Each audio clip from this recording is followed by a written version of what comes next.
It's Alex, the Reup.com, here at the homie Mac Miller on the Space Migration Tour, aka Larry Fisherman over here. Alright, so you just released, watching movies with the sound off. Yeah. Hit album over here. So I'm gonna ask you a few questions. So, with your past mixtapes, Larry Lupstein, Velvet Revival, Run-On Sentences, you had this alternate persona, Larry Fisherman. So where'd that really come from? Well, I think it's just fun for me to create characters and then kind of live vicariously through people that don't exist. Word up. So, but I'm saying it just because I do a lot of different things musically, and I wanted to be able to just kind of give them their own, just express yourself in different ways. Right, exactly. Exactly. That's what you're all about, creativity. I feel that. So it's obviously, you're a talented musician. And how did that help mold this new album? I play keys, guitar, bass and drums. I don't know. I mean, I think that I just kind of created the core that the album was built around. Every album starts with you make a couple of songs that kind of become the soundscape of the rest of the album. And so I made those myself this time, which I guess it was dope as hell. Yeah. Most dope. So when you're making a beat, what comes first? Bass, kicks, or you get the samples first? What's your creative process behind that? It depends. Sometimes depends who I'm making the beat for and what kind of beat I'm gonna make.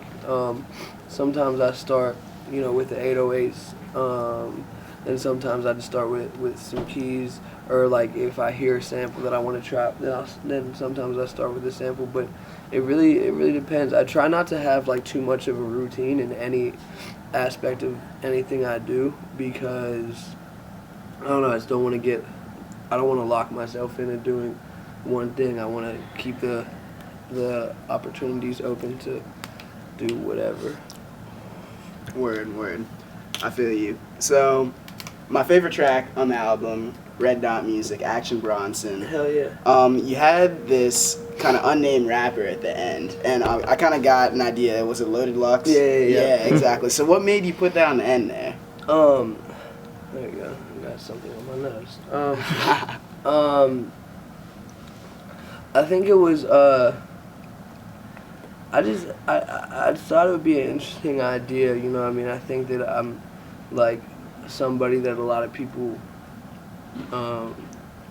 say a lot of things about, so I just kind of welcomed it, and it was kind of went to show that the verse that he had on me was, he ethered me, but it didn't ruin the album, you know what I'm saying? Exactly, it really didn't. So it just kind of, it's doesn't really matter what anyone has to say. The music kind of speaks for itself at this point. Exactly. So what's your next move here? You don't gotta have anything incriminating here, but do you have anything creativity wise that you're gonna put out or do next? I have a couple other little side projects that I'm working on. Vince Staples and I just dropped the Stolen Youth project, and then I'm trying to keep pushing this album. We got a lot of videos to shoot, and I really want to just continue and let this album grow on its own. You know what I'm saying? It's not this huge quest for numbers, but I just want this people to digest this whole album and it to really have its time to become whatever it's supposed to become. Yeah, exactly. It's quality over quantity, Yeah, I really appreciate you coming out, letting me have this interview. You really put me on last year, let me get my first big interview, and from there, I really grew, and you're still a homie as usual. The homie Mac, I stay repping you in the DMV, swear to God. I got a little present for you, designed Marshall. Oh shit, bro. Thank you, man. That's tight. Oh, that's the shirt? Oh, that's tight. Yeah, man. That's tight. Oh, man, you got the Illuminati? Yeah, you can hold up for a camera. Oh, yeah. That's Yeah, tight. right here, reup.com. Reup.com, baby, Mac Miller. Last thing we need you to say, I guess just read the fuck up as usual. Yeah.